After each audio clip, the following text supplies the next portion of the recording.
Reddit is known to be the go-to internet forum. It is a platform used by many to express their thoughts, opinions, and learn about interesting things.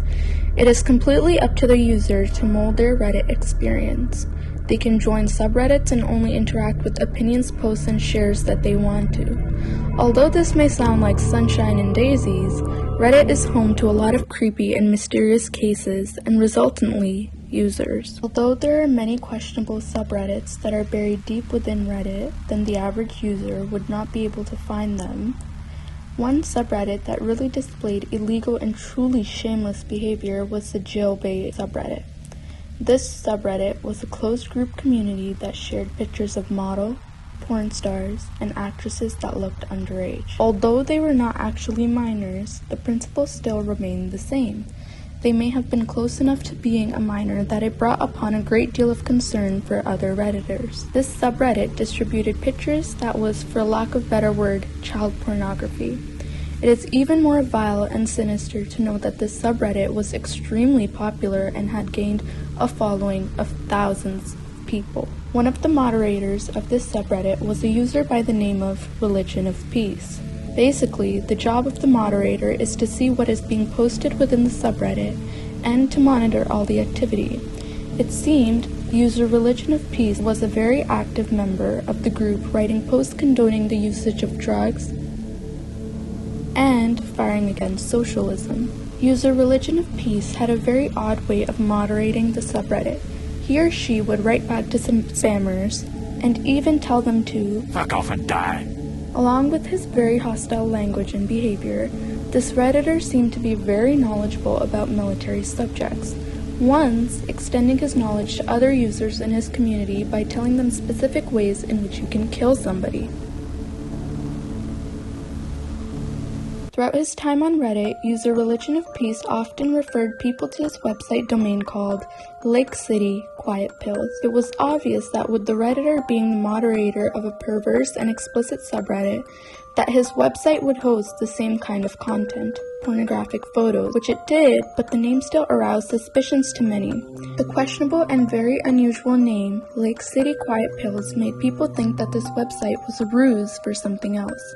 Something user Religionofpeace didn't want the average subredditor to see. What is even more creepy is that in some of the last comments made by this Redditor, he or she stated, I can think of any number of criminal organizations that would benefit from a dose of Lake City Quiet Pills. This powered more conspiracies and even more suspicion on the truth behind the Redditor and the website, and therein started one of the most creepy and inexplicable online unsolved mysteries.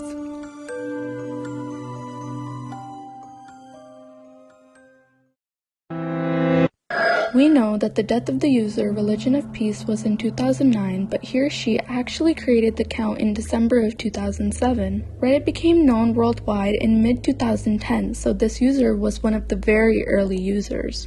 In many of his or her posts, the user claimed to be a man in his 70s who was born in 1930. Additionally, he also claimed to come from a military background wherein he enlisted in the military when he was only 14. He claimed that I was 5 feet 9, just told at the end of 6th grade. By the time I was 13, I was just shy of 6 feet. I hitched a ride to Philadelphia and enlisted. No one batted an eye if you said you didn't have a birth certificate. However, many Reddit sleuths have doubted this claim, as it would be entirely impossible for an early teen to be enlisted into the military in World War II. He later claimed to have retired from the military in 1987, which is when he decided to get into the computer and technology line of work. In one very curious post, user Religionofpeace analyzed the start of the CIA assassination program and stated that the source was, quote-unquote, off by 4 decades. Over the span of a year, user Religionofpeace made various posts and comments on other threads and subreddits, while also moderating Jailbait, the child pornography-filled subreddit. Although he was not very popular within the community, he still had a decent amount of following, and by consequence, a number of people exploring his website, LakeCityQuietPills.com. This site was named the Old Guy's Imaging Host by user Religionofpeace himself. It quickly became an image host domain of pornographic images. This allowed and encouraged other users to host their own images as well. The site started gaining popularity and momentum, and by 2009 it was filled with pornographic pictures of women and girls.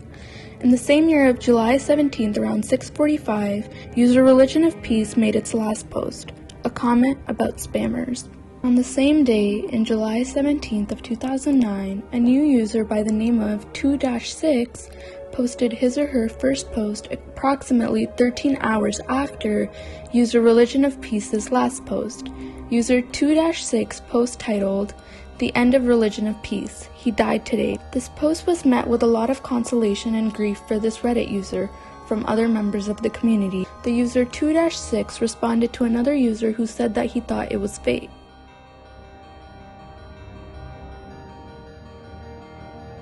After seeing the outpour of love and condolences for the user, he made another post. After that, the user made one more final post.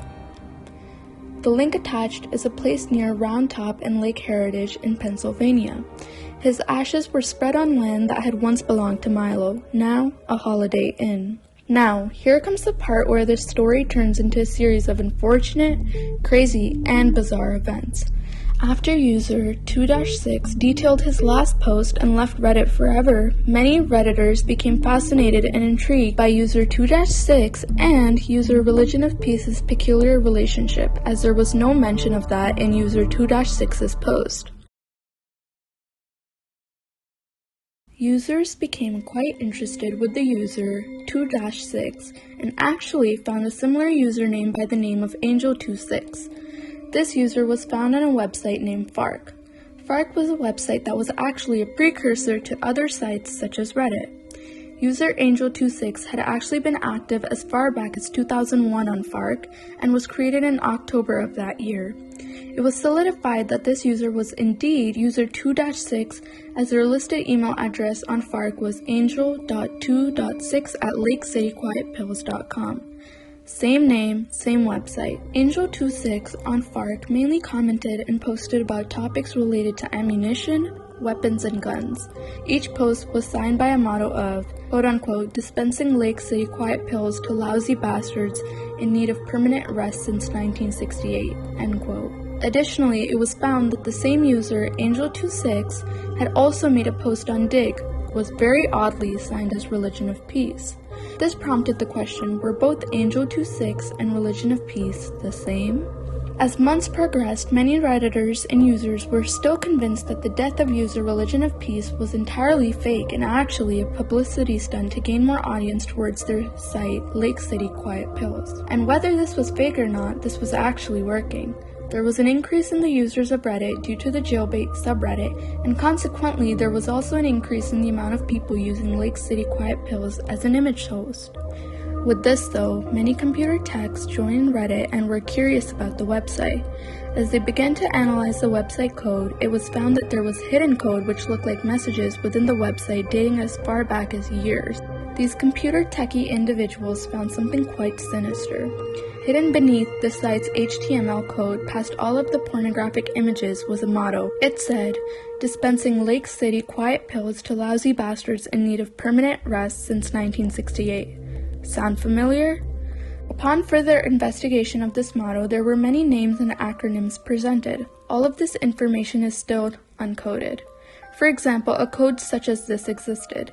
Shade is maintaining the calendar and access to file dump.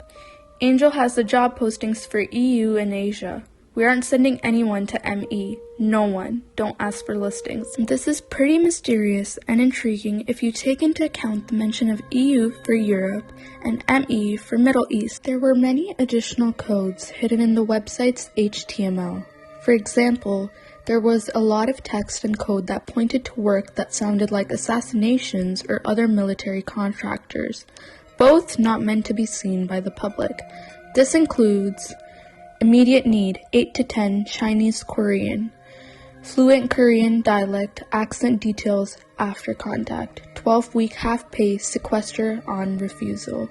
Additionally, there were multiple acronyms found within this code that piqued the interest within the public as well.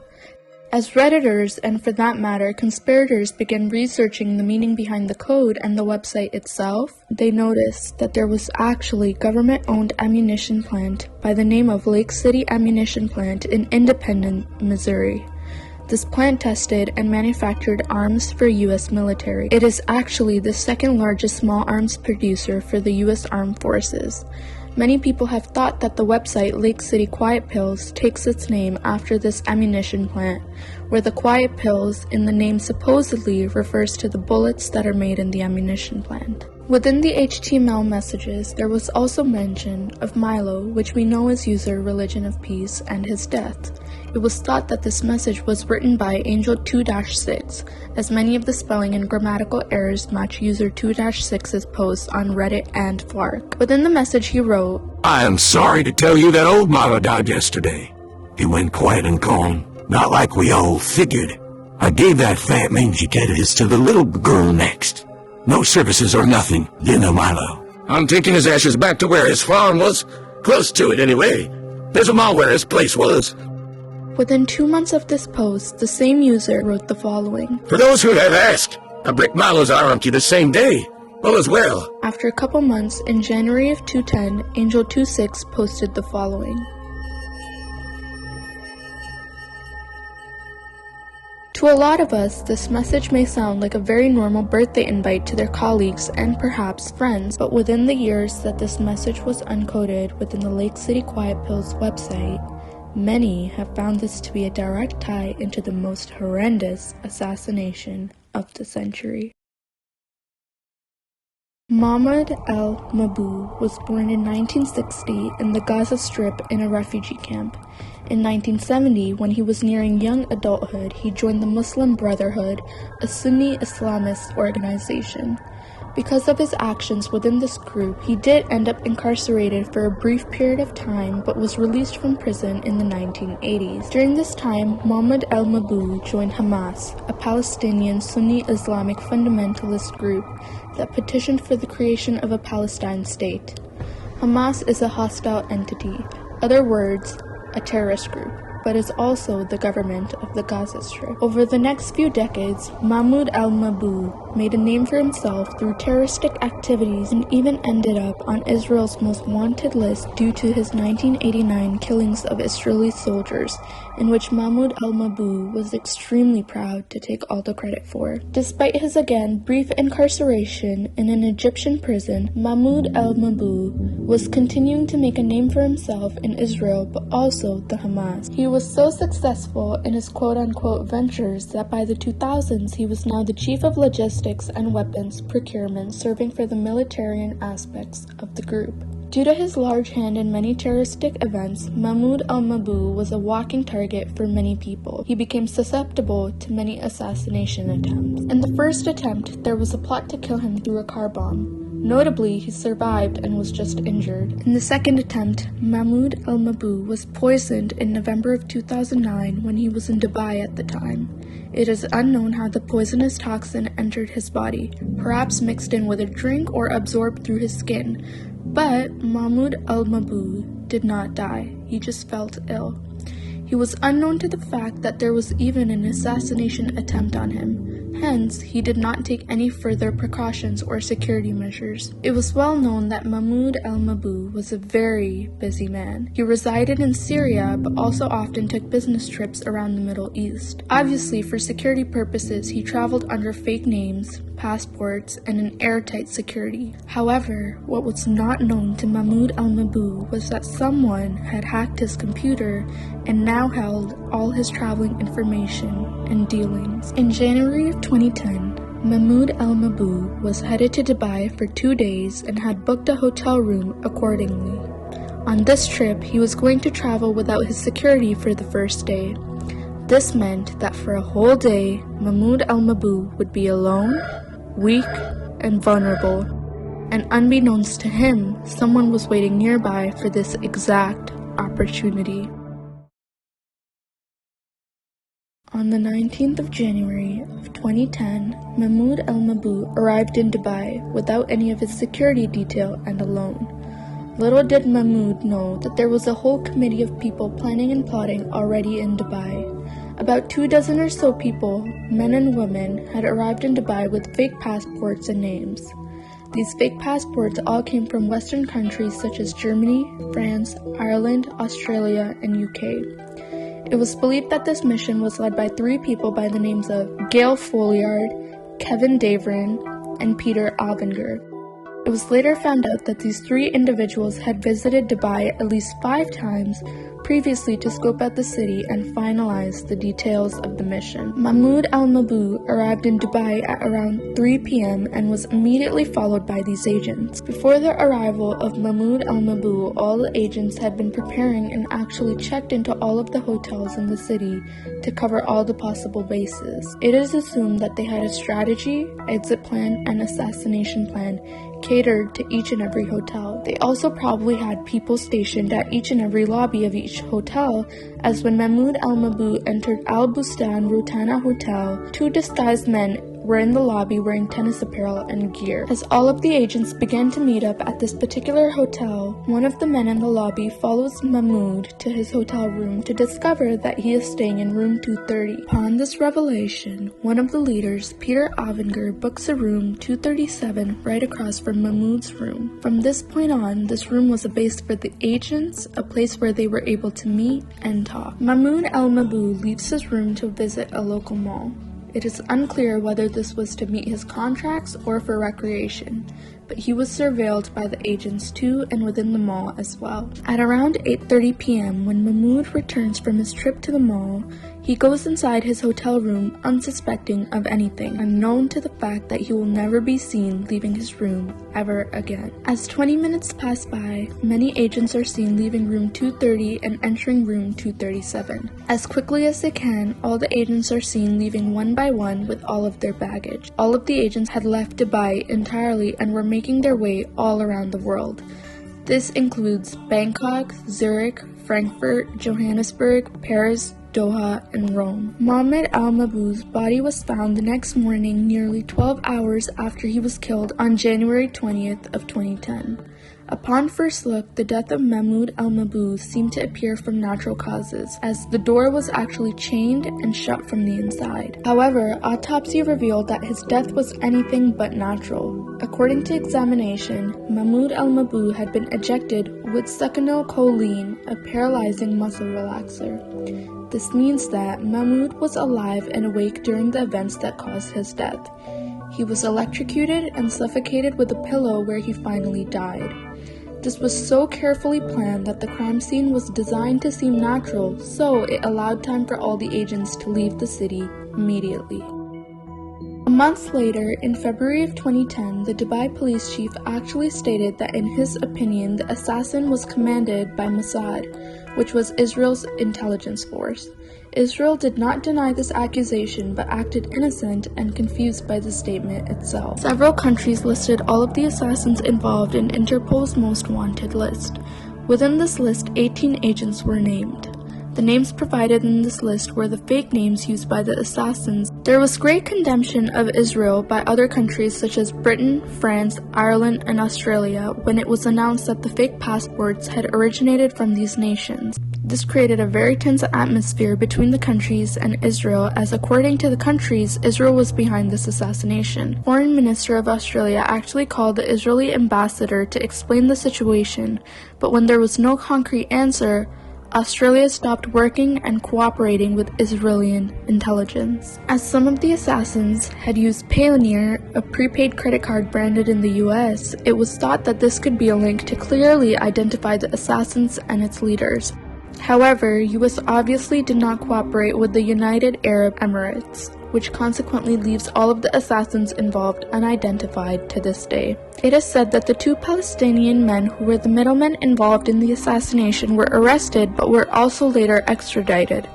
The 2 men were charged and convicted in secret court where they completed their conviction. However, the 2 men were seen free since their arrest, which meant that there was either no conviction or it had no value. It seemed that all of the assassins disappeared into thin air and left a trail of questions behind them. This high-profile assassination is a mystery to this day. Well, how does this relate to Lake City Quiet Pills and the supposed birthday bash they were inviting all their friends through code to, you may ask? Well, the hidden message revealed that the party commenced at 1500 and stated the following. We got 38 rooms in the Marriott on 46. Shade has the key cards for locals pick up at the party. Give your travel name to the desk and that's it. No it needed since we're covering the bill. Keep room service under 500. Okay. The phones there are not secure. Bus from the hotel leaves at 13:30. Car service vouchers for return trip when you're ready to crash. Don't DUI. It is quite ironic that the time the party started is roughly the time Mahmoud Al-Mabhouh arrived at Dubai. Additionally, the instructions left for a seemingly innocent party raises suspicious eyebrows as well. The sender states to use a quote-unquote travel name and beware of unsure phones. Also, the precautionary statement of not to get a DUI implies to not get into any complications with the authorities and the law. This may suggest that these partygoers wanted to get in and out quickly. The biggest clue resides within the number of hotel rooms booked, 38. From Mahmoud Al-Mabhouh's assassination, we know that over 24 people had been involved in the assassination and had booked hotel rooms for everyone all across the city. About a few weeks after the original party invite message, a post with the title of quote-unquote party bills came through. As Redditors and conspirators began to discover the overlap of the website and the assassination and started investigating all of these hidden code messages and acronyms, almost immediately, the website code was completely changed and encrypted. The messages became a number of symbols and values that were undecipherable to the normal and even experienced eye. When Redditors did try and decipher it, the code once again became more encrypted and confusing. After this, the website ended up shutting down and going offline, taking all of its hidden messages and pornographic images with it. Although these theories may not be viable, it is also completely viable that we just spent a lot of time dissecting and connecting the site to other worldwide events in what may just be a coincidence or far-fetched theory. As you can see, Reddit provides a platform to many, the good, the bad, and the plain weird. Today we explored the weird and came up empty-handed but not empty-minded. This is Reddit Unsolved. Thank you for joining me today, and let me know if this was as fascinating to you as it was to me.